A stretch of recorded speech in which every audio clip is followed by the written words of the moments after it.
Airport पर जो भारतीय सारे सैनिक थे उन लोगों ने आंदोलन किया, इसलिए क्योंकि आजाद हिंद फौज के जो सेनानी थे उनको फांसी की सजा सुनाने की तैयारी चल रही थी, उनके ऊपर मुकदमा चल रहा था।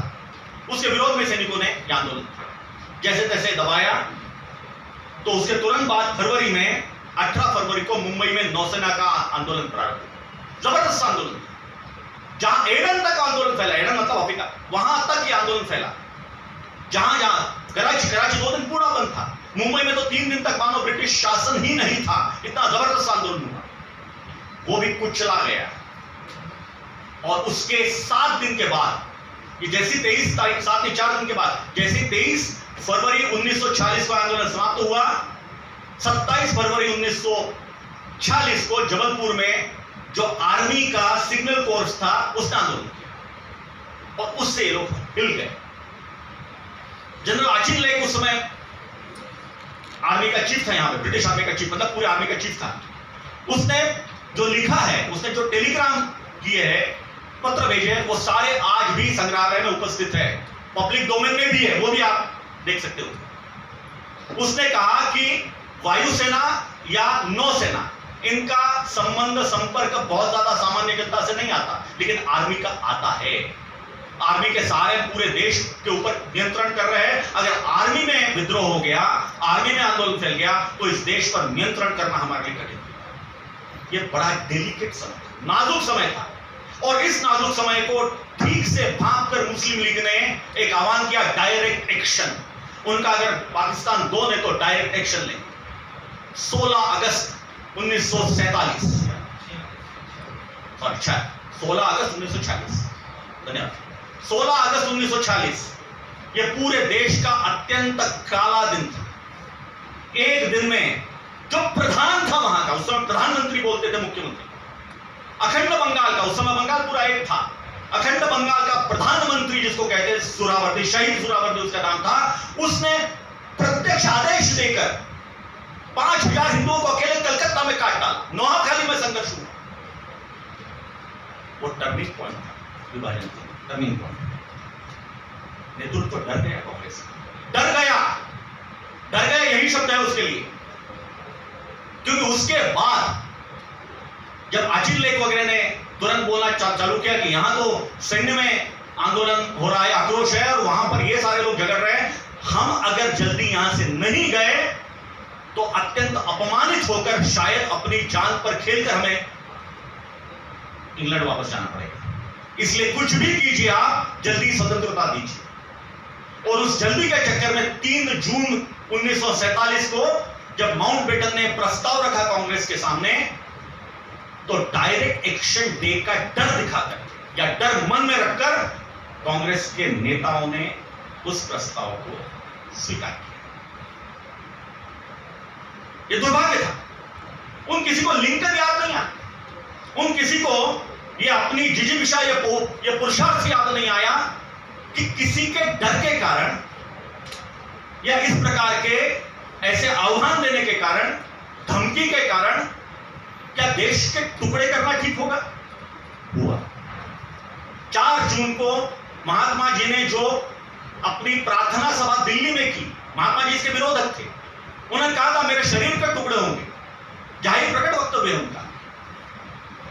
उन्होंने 4 जून 1947 की प्रातः में अपनी जो प्रार्थना सभा हुई दिल्ली में, उसमें इस विभाजन का समर्थन किया, और वहीं से देश का मनोबल टूट गया। बहुत ज्यादा अपेक्षाएं थी, बहुत ज्यादा विश्वास था महात्मा जी पर, विशेषकर पंजाब और सिंध के लोगों, विशेषकर नॉर्थ वेस्ट फ्रंटियर प्रोविंस में जो रहने वाले लोग हैं, उन लोगों को बहुत ज्यादा विश्वास था।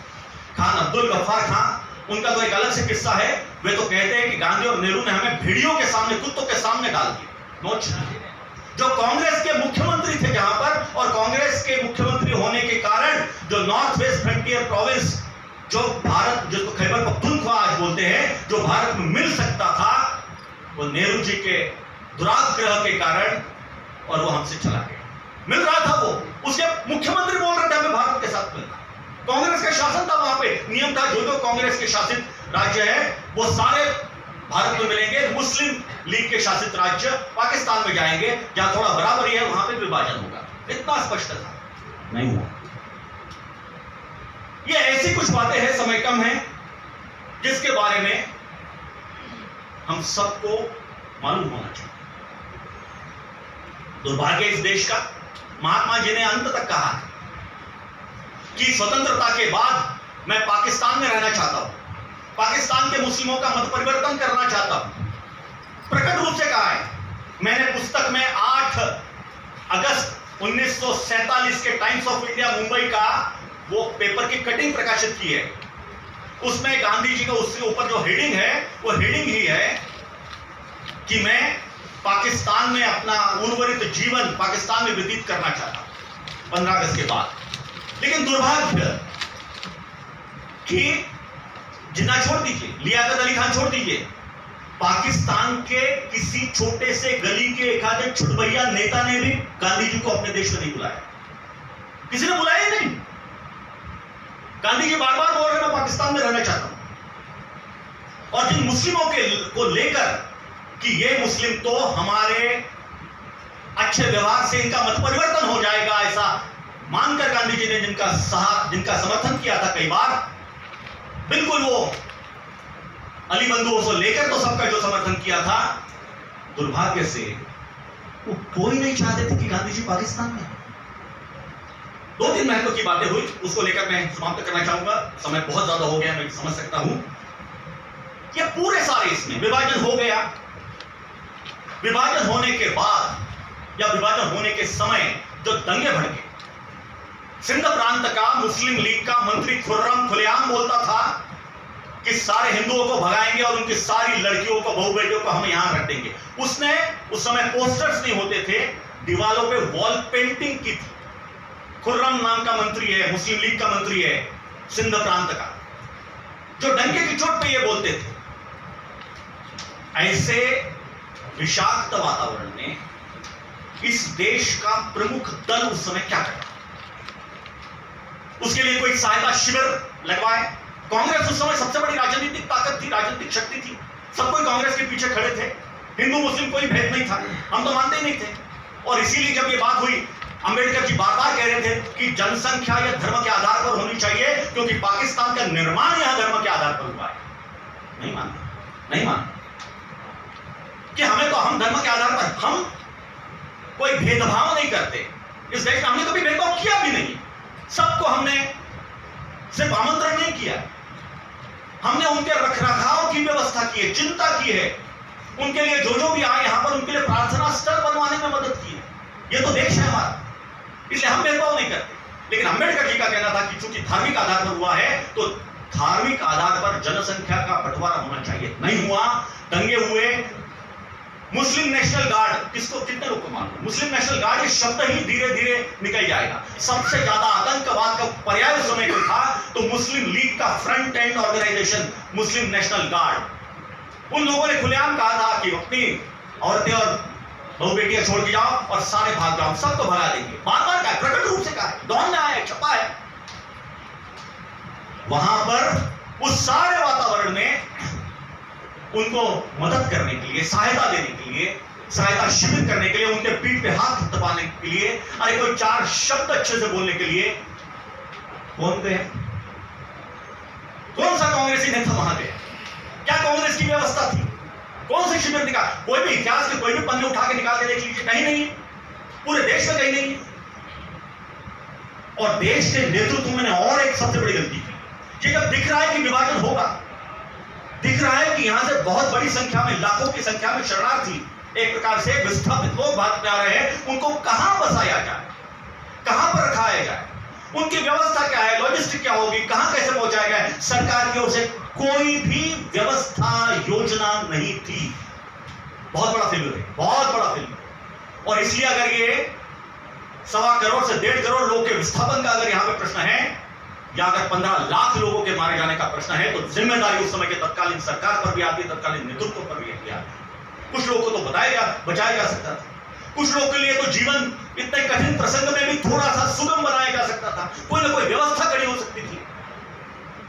उन दिनों अगर वहां कोई पहुंचा है, ये इतिहास के पन्नों से देखिए आप, सबूतों के साथ बोल रहा हूं मैं, उस समय वहां कोई पहुंचा है तो राष्ट्रीय स्वयंसेवक संघ के तत्कालीन सरसंघ चालक गुरुजी वे वहां पहुंचे, हिम्मत के साथ पहुंचे प्रोफेसर और उस समय अपने काशी विश्वविद्यालय में प्रोफेसर, अपने एल्यूमनाई अपने यहाँ के, वे वहां पर पहुंचे और सिर्फ कराची में नहीं गए, तो कराची से लेकर तो हैदराबाद, सिंध के हैदराबाद में गए, वहां पर उन्होंने लोगों को सभाएं ली, लोगों से बात की और सारा लॉजिस्टिक, आज के भाषा में इसको कहते हैं, वो वर्कआउट किया कि किस प्रकार से लोगों को सुरक्षित रूप से आ सके, यहां पर ला सके, कैसे सहायता शिविर हम खड़े कर सके इत्यादि। लेकिन उससे भी बड़ी बात, 14 अगस्त को जिस दिन पाकिस्तान बन रहा था, जिस दिन मुस्लिम गार्ड ने कहा था कि 14 अगस्त के बाद कराची में और सिंध में एक भी हिंदू को हम नहीं वहां पर रहने देंगे, ये उन्होंने दावा किया था, उस कराची में 14 अगस्त 1947 को एक महिला हिम्मत के साथ गई। वुमेन एम्पावरमेंट की बात हम आज के इसमें करते हैं। उस समय राष्ट्र सेविका समिति की जो प्रमुख थी मौसी जी केलकर, वो मौसी जी केलकर हिम्मत के साथ एक सिर्फ अपनी और दूसरी सेविका को लेकर कराची में गई। कराची में उन्होंने 800-900 सेविकाओं की सभा ली, उनको ढाढ़स बंधाया कि राजा ताहिर की प्रेरणा उनमें जगाई कि हिम्मत नहीं हारना है, संगठन की ताकत पे बहुत कुछ चीजें हम कर सकते हैं, सुरक्षित रूप से हम भारत वापस आ जाएंगे। उन मौसी केलकर जी के नाम भी का भी उल्लेख नहीं होता। ये हिम्मत कौन दिखाएगा आज, जहां पे दंगे होने के बीच में एक महिला हिम्मत के साथ जाती है, उसी दिन जिस दिन पाकिस्तान बन रहा है। ये सारे इतिहास के अंक है, अनछुए पहलू। अगर हमें देश बनाना है, इतिहास बनाना है, तो विभाजन की इस विभीषिका को भी स्मरण करना पड़ेगा।